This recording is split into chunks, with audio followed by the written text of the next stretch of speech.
You're listening to episode 62, Madeline's story, the sibling of a son with a rare genetic condition.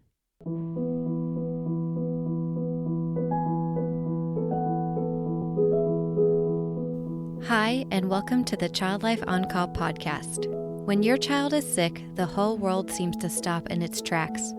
Plans and priorities change, and your number one job becomes figuring out how to get your child well again. For some of us, rest, medications, and relaxation can do the trick. But for others, it takes more. It takes countless doctor appointments, invasive medical testing, therapy, surgeries, the list goes on, and then you still may not have all of the answers or results you were hoping for. This podcast features parents of children that have an illness or medical condition and gives them a place to share their own journeys and experiences. We will talk about the ups and the downs, the highs and the lows, but one thing seems to remain the same. Children are resilient and teach us more about ourselves and the world than we could ever imagine. Thank you so much for lending a listening ear and opening up your heart to these families and this podcast. I'm your host, Katie Taylor.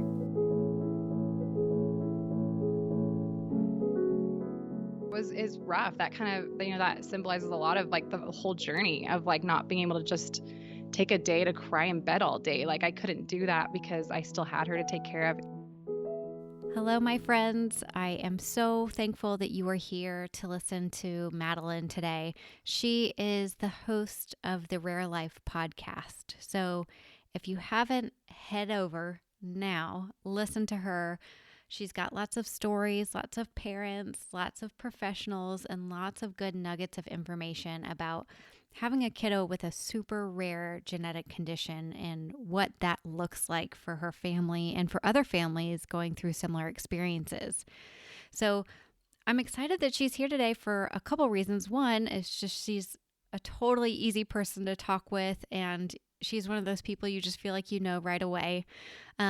She's incredibly vulnerable and she doesn't sugarcoat things, so I really, really appreciate that.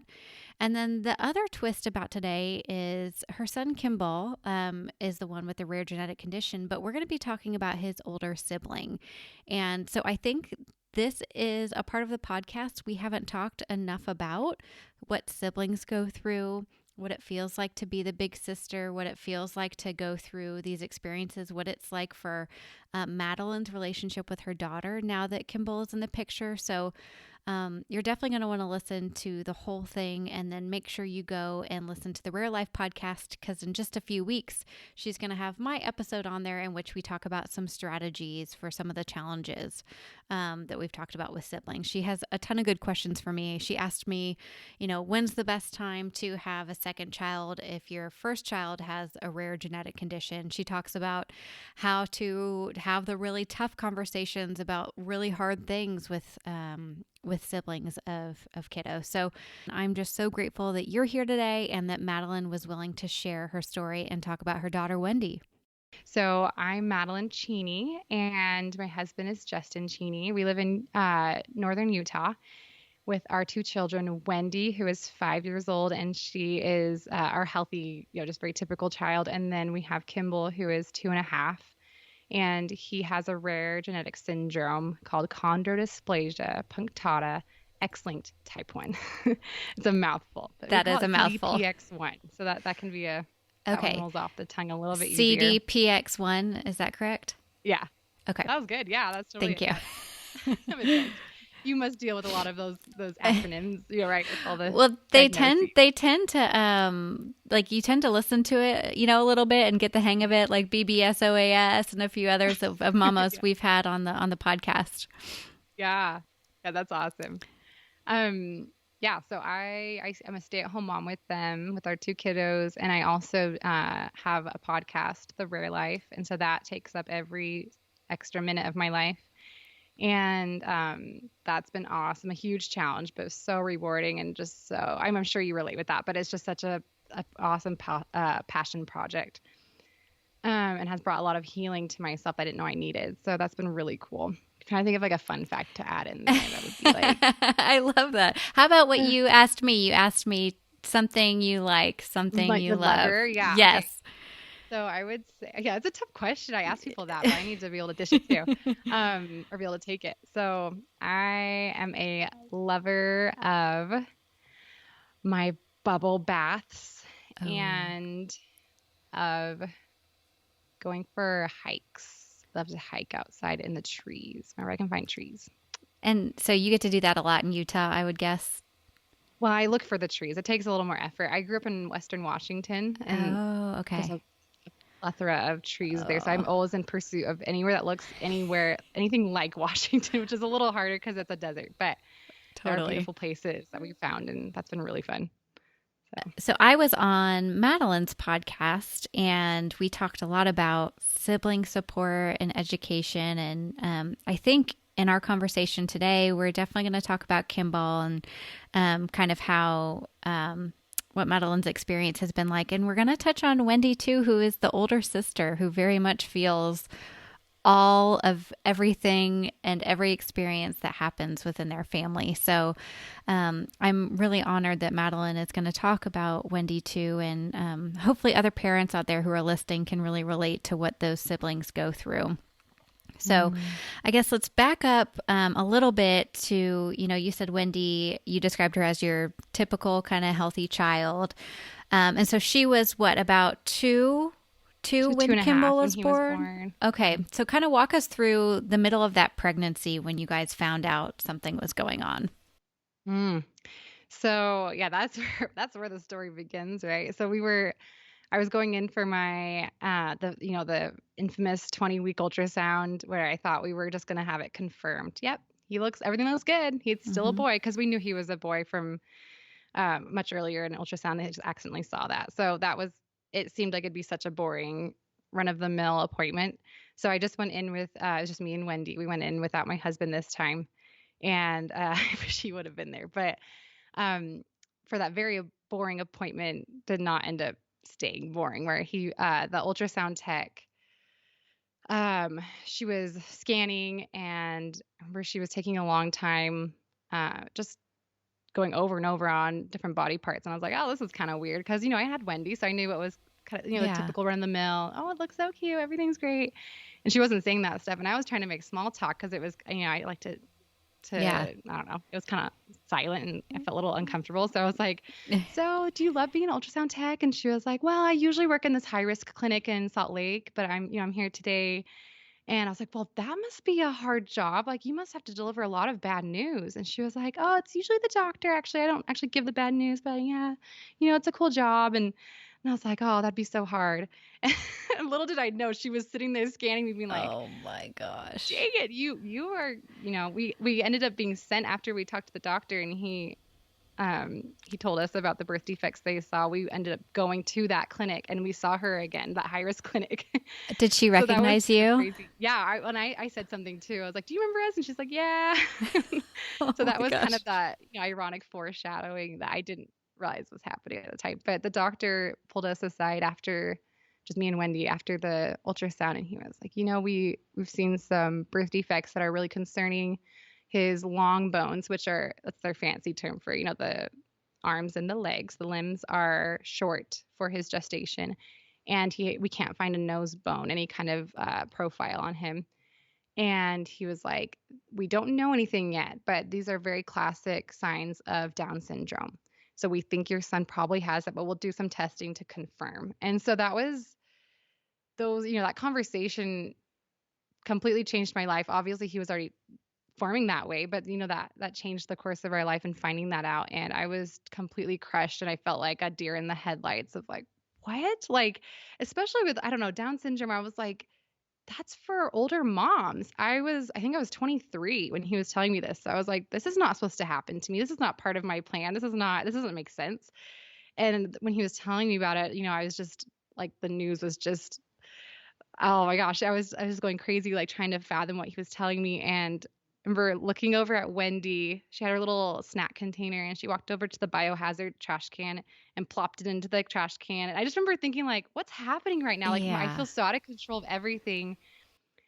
And so I walked out of that appointment with her and buckled her up in the car and then just lost it and I was so emotional, just crying and crying, like, what is happening to my life? And I called my husband, had to tell him over the phone, and he said at first he thought that I had miscarried because that's been an issue for me too. But Yeah. no, I think he has Down syndrome, and so that was just I remember all the looks of pity as I walked out of that office because I think all the nurses knew and all the techs knew, and they're just Mm. looking at me like, oh my gosh, you just found out. And it's Oh, like, oh, I hate this. I hate this, the pity. I hate that I'm this person everyone feels bad for. This thing that I always thought happens to other people was happening to me. And that was a day that I, think about a lot. It was a really big part of my life.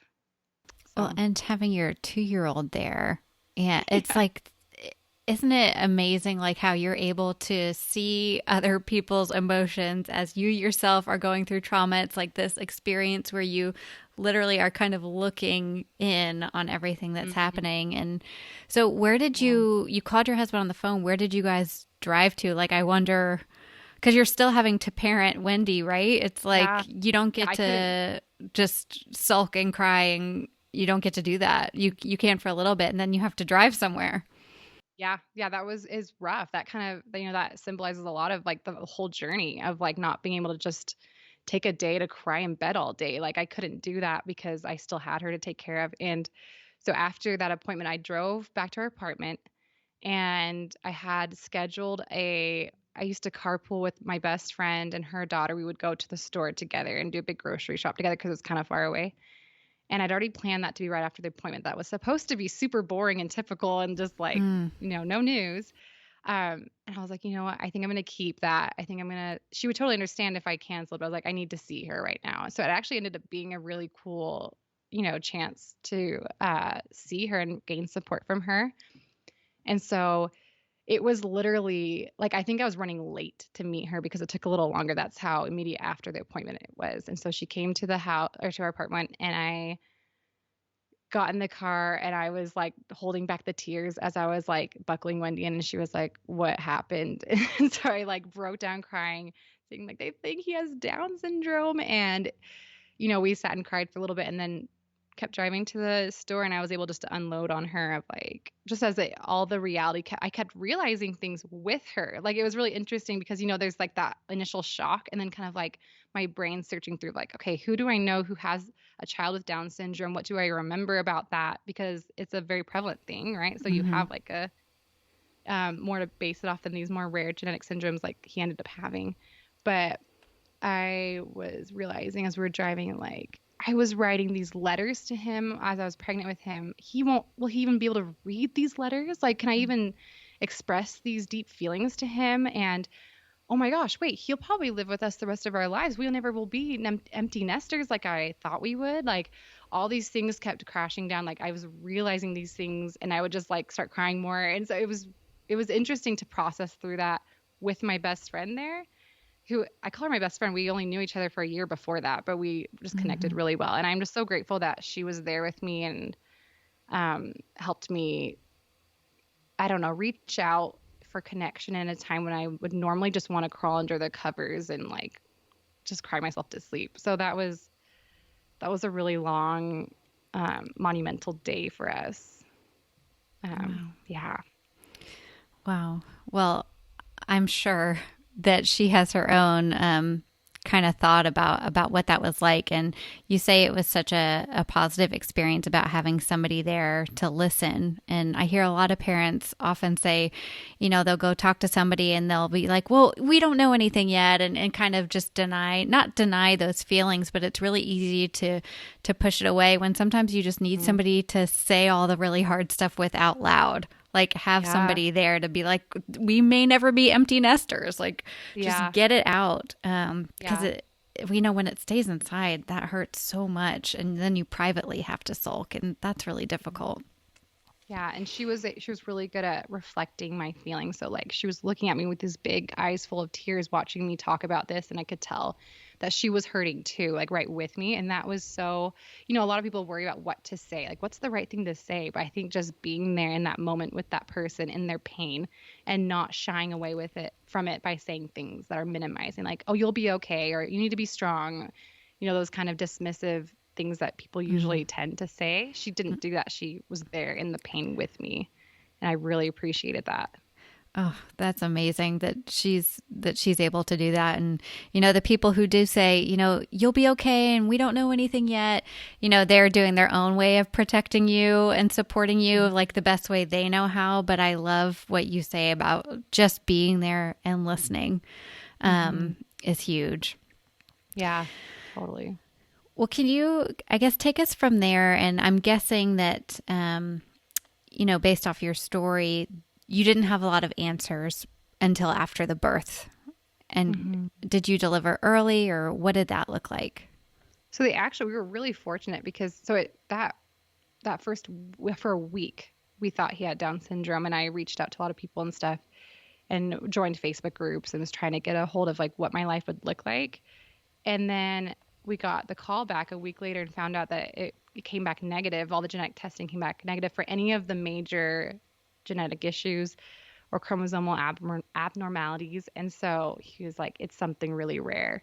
And so that was something, after that first week, we knew it would be rare. So that was it was such a roller coaster, like going through this diagnosis. But we actually had his correct diagnosis. It was unofficial because they weren't able to do testing on him yet. It was later confirmed after he was born that he had the exact syndrome.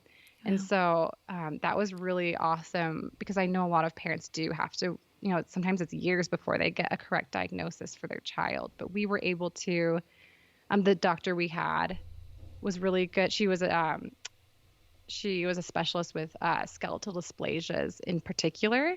And so that was really cool because it's a type of skeletal dysplasia. And so she was able to recognize the different symptoms in his ultrasounds that told us that. And so, but I delivered, I was induced and I was able to make it all the way to my due date or all the way to my induction date, even though I can't remember the technical name for it, but I had tons of extra amniotic fluid. I had tons. I was huge because they aren't able to swallow that fluid like babies normally do. And so it just builds up. And so they told me he'll probably be born early because your body will think that you are 40 weeks gestation when you're not because of the size of your belly. Yeah. And so I was very relieved that we were able to make it all the way to the induction date at 38 weeks because I don't think he would have made it if he'd been much earlier than that because he had a lot of struggles, just surviving even full term.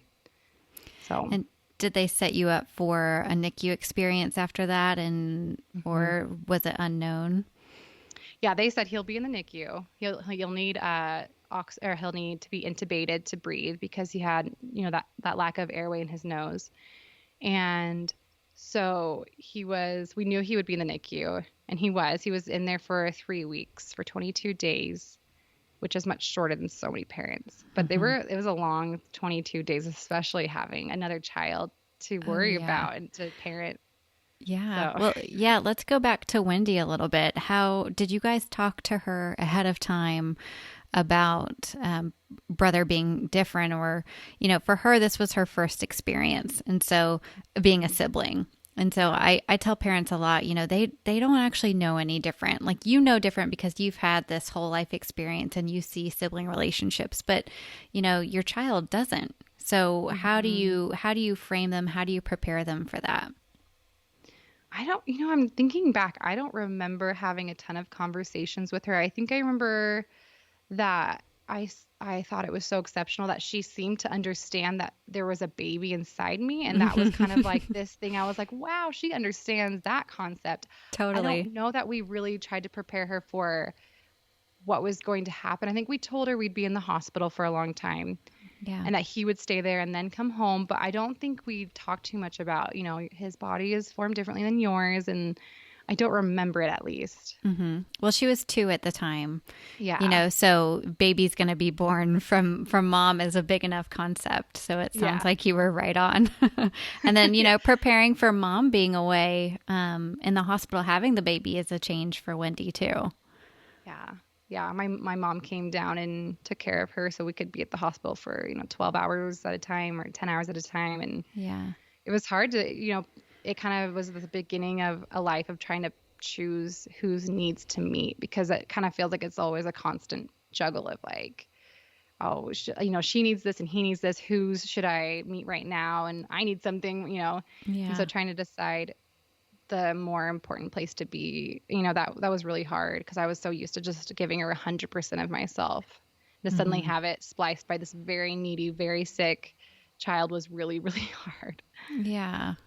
Did you guys take her into the NICU to visit, or what was that experience like? hmm We, so that was actually my first time of even knowing what a child life specialist was. I'd never even heard of you guys that there was even this profession, but they said the child life specialist will take her aside and play with a doll. And they had these fabric dolls that had been donated, and they decorated the doll with, I think they were like band-aids, but they also tried to do like things that she would see on her brothers. So like tubing for oxygen and stuff and a feeding tube. And so they played together for I think an hour before bringing her in to kind of prep her for that. And I really appreciate that. And I kind of I expected this big grand introduction, but it'd been like I think he was 2 weeks old at that point because she had a cold, and so they wouldn't allow her to come in yet. And so she finally could come in and meet him. And I'd seen so many of these like Facebook posts with like, sibling meet and greet and like, oh my gosh, look how precious this is, and like, give them kisses, and they're just so excited. But when Wendy came in there, she was very like, who is this? What's going on? Very skeptical, kind of staying back. And so it was not this grand meeting that I had envisioned. And I think that isn't necessarily like indicative of how their relationship would be, but it set this tone of like, oh, this is not how I expected, and Mm. this is not how I wanted it to be. Mm-hmm. So yeah. And we talk about it on the episode that it's going to be on your podcast, but how that is very actually normal, and right, the abnormal is this beautiful, spectacular moment. Yeah. Even for a baby that's just doesn't have any medical issues, we tend to see like the fantasy and the fairy tale of all of these life experiences when truly it's not typically actually like that. Yeah. And the other thing I want to say and just take a note of is when you said that your life is constantly, choosing one sibling over the other. I think you could find connection probably even with your best friend. I don't know if she has kids yet, but it's like the balance of parenthood, right? It's like, whose needs do I go to? It's like you said, my needs, my husband's needs, my parents need me. They're in the hospital, whatever the situation is. It's like, gosh, that balance is so hard. And especially for you when you actually don't get to make the choice, right? Like you have to tend to Kimball's needs, so even on a day where you would like to prioritize Wendy, you don't really get that. You don't really get that advantage. Yeah. It's a lot. It's a lot of the decisions are made for us. Mm-hmm. So talk to me about, bringing him home and kind of the adjustment for Wendy and what that looked like, and how she's kind of grown up alongside him as he's grown too. So it's so like I could talk for hours about their relationship and my relationship with Wendy, how it was impacted by Kimball's arrival. And it was just forever changed. It was forever changed, probably when he was born, but especially bringing him home and in my attempts to actively parent both of them.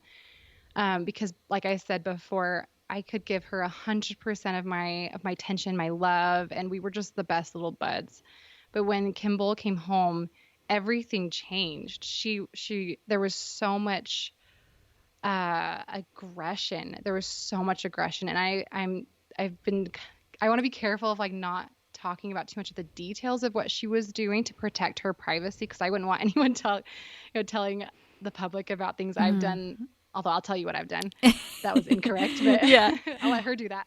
But like so much aggression and so much acting out, and she was a completely different person than I knew before, and I was grieving so many things right then. I was grieving this life I thought we would have. I was grieving that my son was suffering and being poked and couldn't breathe and had this huge cervical collar, and just all of it. I was grieving how terrible his life was at that. I mean, like, it's improved since then. He has a great quality of life now, but like his life was kind of terrible. Yeah. And I was grieving that, and I was grieving this relationship that I had with Wendy. And I still grieve that in a way because it has never been the same, and it's gotten a lot better since then. We've improved, but it it was forever, tainted by this this child that I love, but like this huge diagnosis and this huge life change that came into our lives. And um she would, like, for example, I mean, I was struggling so much emotionally. I was barely holding it together, trying to go to all these appointments and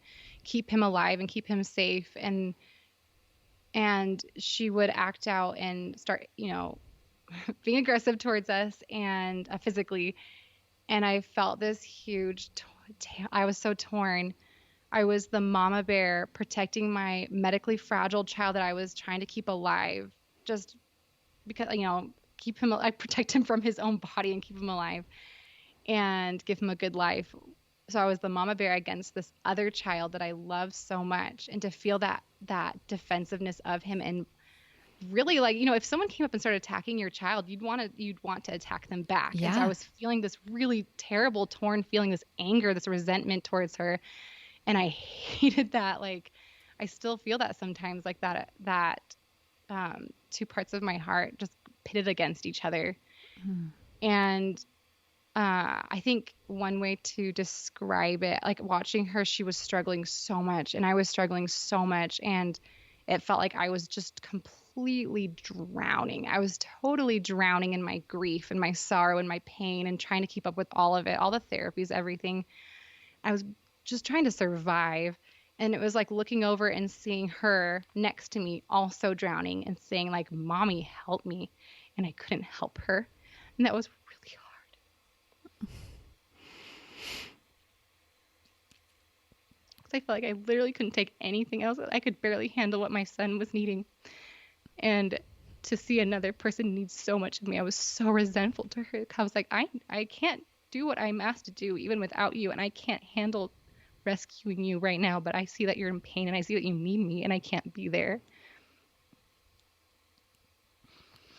And obviously it's still like this very raw thing for me. I still struggle with that even now, even though it's gotten so much better, but it's still a daily struggle of when I see that she becomes aggressive or lashes out, and I feel that anger towards her and towards just all of it. It's just so hard because I love them both so much. Mm. Yeah, it's any parent that is listening right now is nodding their head in agreement. And thank you so much for so accurately and vulnerably describing that your heart is in pieces, not only from one child to the next, but like dealing with two emotions or three emotions at one time, on top of having like the baseline keeping Kimball alive, getting to an appointment on time, having to function with the care team, right, to listen about what's it's an impossible situation. Yeah. And the fact that any parent the fact that you get through this is just inspiring. And I know that's not your choice, right? I know it's not your choice to be the inspiring one, but you are.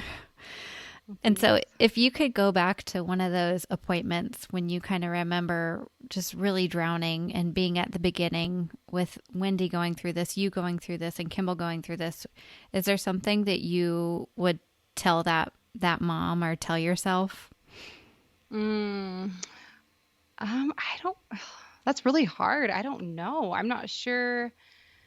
Maybe it was just kind of this constant battle of like what really is best for Wendy in those times during the constant appointments. Is it better for her to be dragged along to them? Is it better for Mm. her to have a babysitter? Because we had people offering to take care of her. She seems to feel resentful when we go pick her up because like she's been abandoned or something, and we had to go to the hospital that was far away. And I don't know that I think if I were able to give myself a preview into like our life now, that it's very imperfect. She still struggles a lot, but that there were also positive moments, lots of positive moments in there with the hard. That would be really encouraging because it felt like this people kept telling me it's just a phase. She'll get through it. But, weeks turned into months, turned into years, and she's still struggling with it. And I don't think that phase has Mm, passed. And so mm, hearing that it was just a phase for so many others was, I took a lot of responsibility with her struggling, thinking, then something must be wrong with me. Something must be wrong with how I'm parenting her.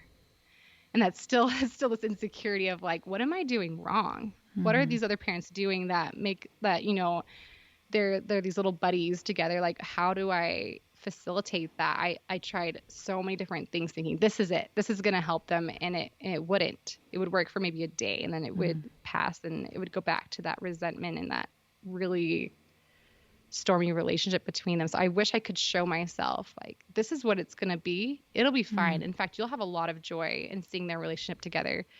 I think being able to know about that would have been huge. But obviously that's hard. That's hard because it's not guaranteed.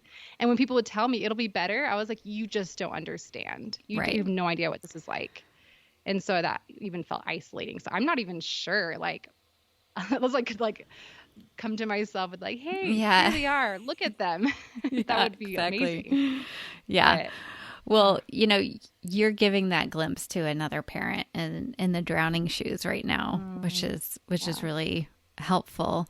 Um, but I love what you're saying about the phase thing because phases do pass, but it's called a phase for a reason. You don't know how long it's going to last. It could be a yeah, day, it could be 5 years. Like you just don't know, that's true. and so it's not exactly helpful. When you hear that, especially because then you start comparing to like, well, how long was that phase for your child? And then yours goes a week Hmm. longer. And it just is like, well, what's different with me? Yeah.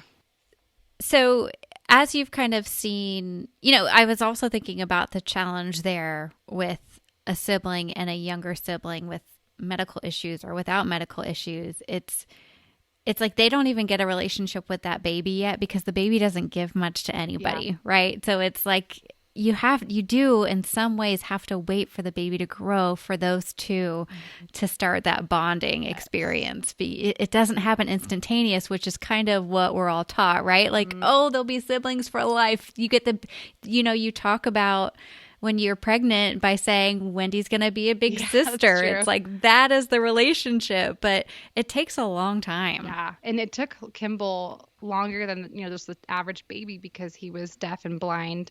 And so he just wasn't getting hardly any stimulation from the world. Like we'd put his hearing aids on once in a while, but that was all we could handle right then. And he was, Yeah. life had no meaning to him and he slept all the time because he had hypotonia and so physically he couldn't do a lot too. And so I think it just elongated that baby phase eternally. Man, Yeah. I tell people I hate the newborn phase, but he was in that newborn phase for so long because of his like different Oh. things. I know some moms love that baby phase, but I'm just like, oh, I just couldn't wait for him to start interacting more. And so when he did start interacting more, it definitely helped. Where previous to that, I think for the first year, there was zero positive Mm. interactions between them. Like they had no relationship. And that's one way where like people are like, "Oh, well, all siblings fight." And I'm like, "Yeah, but they have nothing. They have nothing. It's all this negative." Yeah. And so after that year, I think year and a half when he started verbalizing a bit and could crawl around and stuff, there were these fleeting moments of this glimpse into this friendship that I had envisioned coming so much sooner. But like just little Mm. things like, oh, Kimball, good job. Yeah, you did that. I was like, oh my gosh, like she just said something positive to him. Like that right there was like it took a year and a half for her to say or to have those positive interactions. And so they meant so much to me then. And now, it's like very, very steadily and very slowly, become a Yeah. different ratio of how often they're positively interacting. Mm. And now every interaction they have that's positive, I'm just beaming. I'm just dying with joy Oh. because I see this relationship I just was yearning for so long and I'm seeing a glimpse into that and it's oh my gosh, it's the best. Just when they play together and I see that love between them, it's just the best. Well, it's like it's real. Yeah. It's not forced, it's not fake. It's like it took a while for her to get there. And so when you have that, it's like, oh my God, it just is, it's a game changer. Talk to me now about how what their relation looks like. You say they play together. What does that look like for Wendy? Like, what would be if she could pick her favorite thing to do with her brother, or her favorite activity, or what would it be with him? So they have bro time. That's what she calls it. They have their bro time. It's the cutest thing. She's so funny. She's like, I'm this way too. I feel like I gave her a lot of this stuff, but she's very extreme, like where she'll is either all in or all out. And so when she decides to Yeah. play with him a few times a week, usually now, which is so awesome, she will say, Mom, can you go upstairs? We're gonna have some bro time. She doesn't want me there. She Oh doesn't my want God. me on the same level. If I come downstairs when they're having their bro time, she'll be like, Mommy, go upstairs. We're having our bro time. And I have to like run back upstairs, like, sorry. Like I was grabbing a Yeah. snack or whatever. But like they will just get into the biggest messes. She has this huge imagination and she wants to orchestrate it and she wants him to be the player in her games. And he's so funny. He's so different than her. He's so compliant to her. So he'll do a Yeah. lot of it. Yeah. Sometimes he'll put his foot down, and that's usually when bro time ends because he starts screaming and then she's Yeah. mad. And but she's orchestrating these huge imaginative games where they're getting in cardboard boxes to go to faraway places, and then they need to climb the mountains to go to Neverland, and just like these huge games where Oh there's my gosh. it's a mess. It is trash when I come downstairs, Oh yeah. but Yeah. it is so worth it. Like it makes me any like I'll hear Kimball sometimes protesting, and I'm like, she probably is being too pushy. I'm not interfering. Like this is a relationship that they're Mm. having right now, and I will do anything to, even if it has a little bit of that negative part in it where he feels a little like domineered. I'm like, kid, Yeah. this is awesome. Like she's playing with you. She loves you right now. And so they have those bro times and they last for an hour, 2 hours at a time. Like like I say, she's Wow. extreme. Like when she wants to play with him, she is playing with him. And Yeah. Oh. they're the rest of the day. Sometimes she'll have her bro time in the morning, and the rest of the day she keeps saying, "I hate Kimball. I don't like Kimball," and like just being Mm. like acting Mhm. out towards him. I'm like, but Mhm. there you do love him. There are those times where you show that more than others, and their bro time is so precious, and I love it. I love it so much. Oh, that's adorable. I love the title Bro Time. Yeah. Because it's like it's about her, right? It's like her bro. Yep. Like that's what it is. Yep. Yeah. It's amazing. A lot of times I ask parents what their child has taught them, and we typically talk about the child who is sick with medical needs. But I would love to know, like, what you have learned from Wendy, and what are some of the gifts that she brings to the table into your life. Oh man, that's a great question. I think Wendy has taught me, and I knew this, I knew it in my head, but I think she really has taught me that no one is black or white. No one is 100% malicious. No one is 100% a saint. She's just this. She's Wendy. Like she has no she's no filter. She's just 100% herself. And I think when she was acting out and doing these things that were really hurtful to my heart and hurtful to me and to Kimball and as our family, and I was really resentful towards her, I was also taught that like that doesn't make her bad. That doesn't make her all evil. That doesn't make her this, the bad sibling or this, oh man, she's going to be a serial killer. Cause like, honestly, we had sometimes we're like, is she okay? Like, what is she going to turn out to be? Like kindness is so important. But like, as time has gone on and she's become more and more herself again, more like that pre-Kimball version of herself, I'm like the bro days. Like she has these times of being super awesome sister, loving to play with him, and then she has times where she's really not very nice to him. And I think that's just very true of humanity, and it's been really cool to like see that in action because I tend to try to put people in these labels and these boxes, and it's very organized and like this is a good person. Oh, that's a criminal. They're a bad person. But seeing no, she has so much goodness in her, and this little person in there that I love so much. And along in there is also this person who is also struggling right along with me and making decisions that are not great. And she's so multifaceted that like people they're not good and they're not bad. They're just people that have these different parts of us, and we really can choose what we act on. And I think that's what we've seen is that she has started to act more on, the sweet, kind, loving, ambitious side of her that is in there right along with all the other parts of her. And I think choosing that and seeing that in her has been a great example to me to try to choose the quote unquote good part of me, but also to like give myself Mm-hmm. the permission to be vulnerable and to be imperfect and to have bad days. Like it's okay. It doesn't make me bad. Oh, totally. I love like she's literally teaching you this huge philosophical idea that people spend their entire lifetime, right? Yeah. To try to figure out and she has demonstrated that to you in just a few short years. Yeah. So that's just incredible.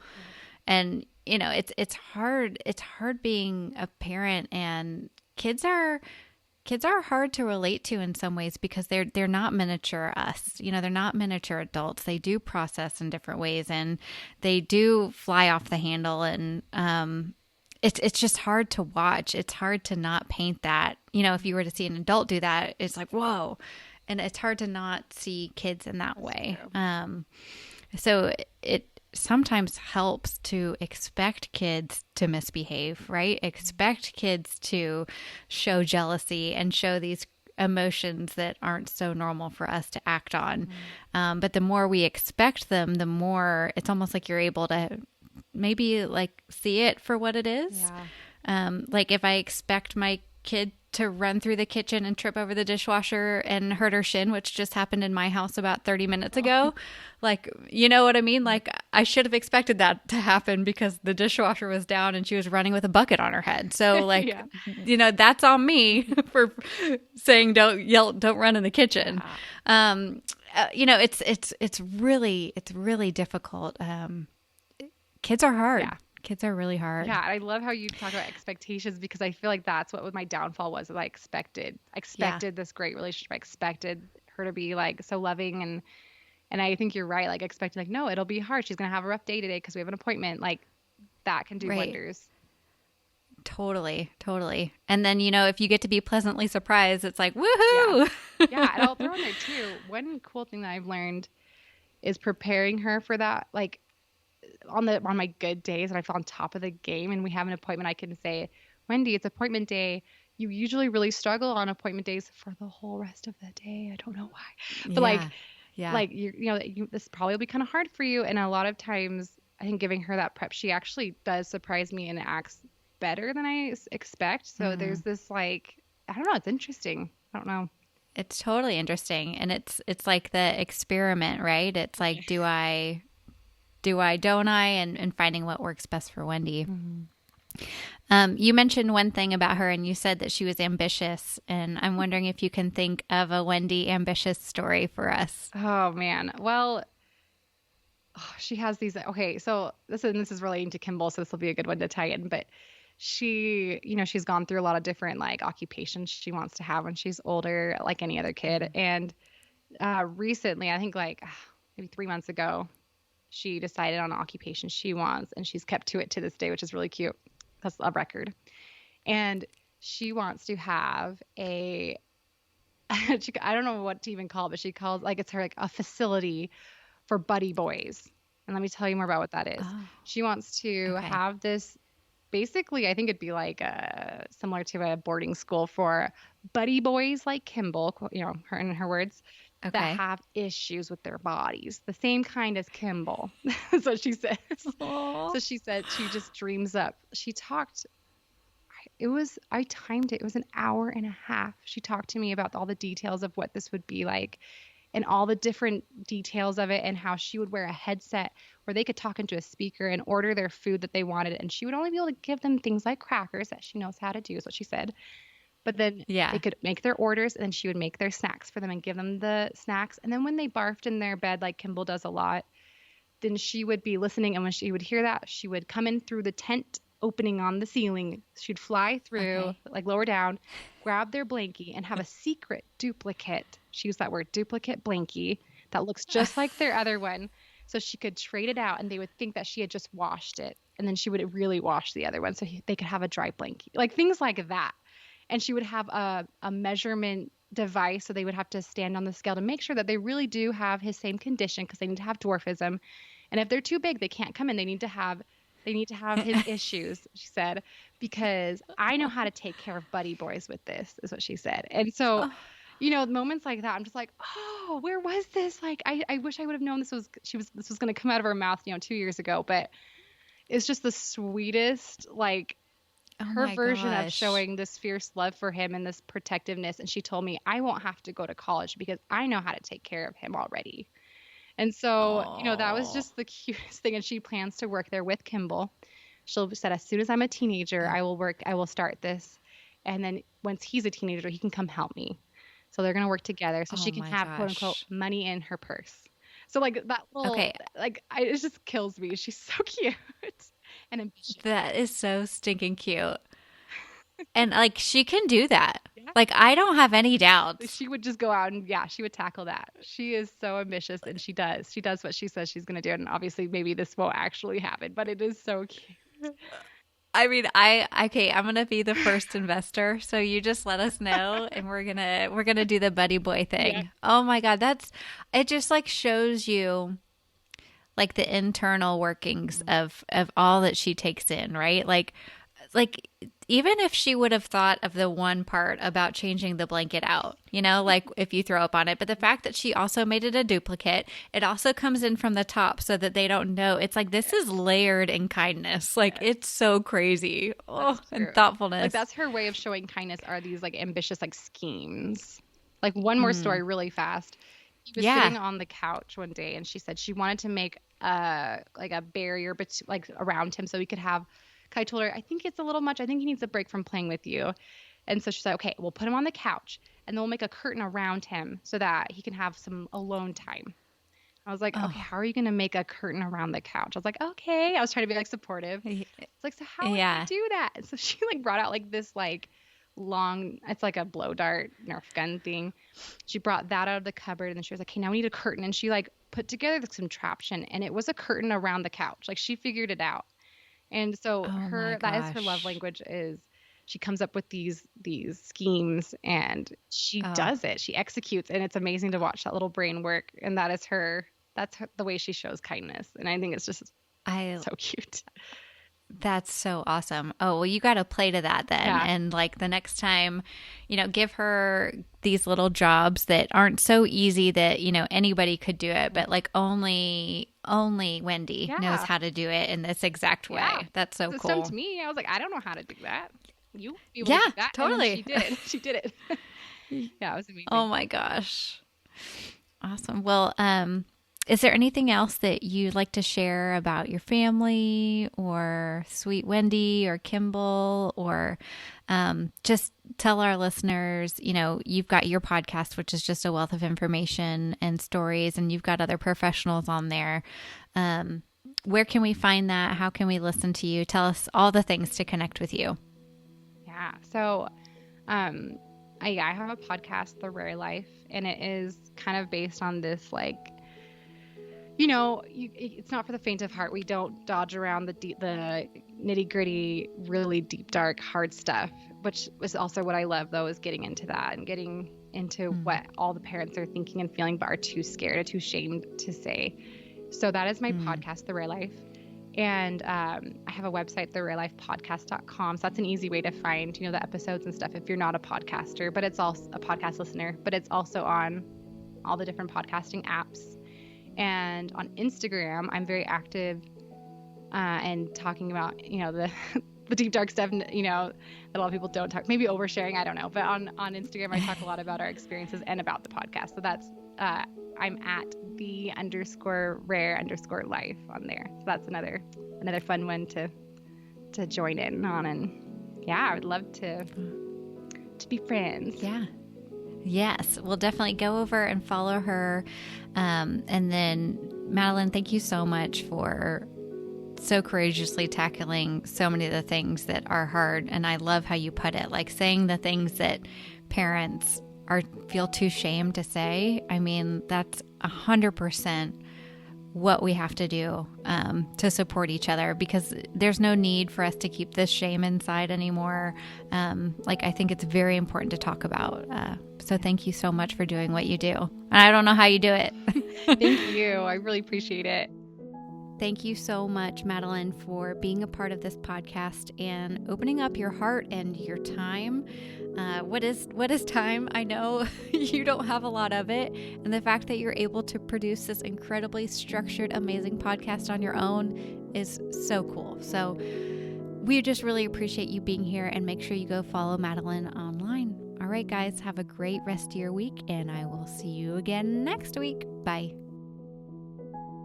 Thank you for listening to the Child Life On Call podcast. I'm your host, Katie Taylor, and you can follow us at Child Life On Call on Facebook, Twitter, and Instagram. Please rate and review to make it easier for other families to find us. We have cute merch available at www.bonfire.com/store/childlifeoncall, and you can listen to more episodes and find resources at childlifepodcast.com.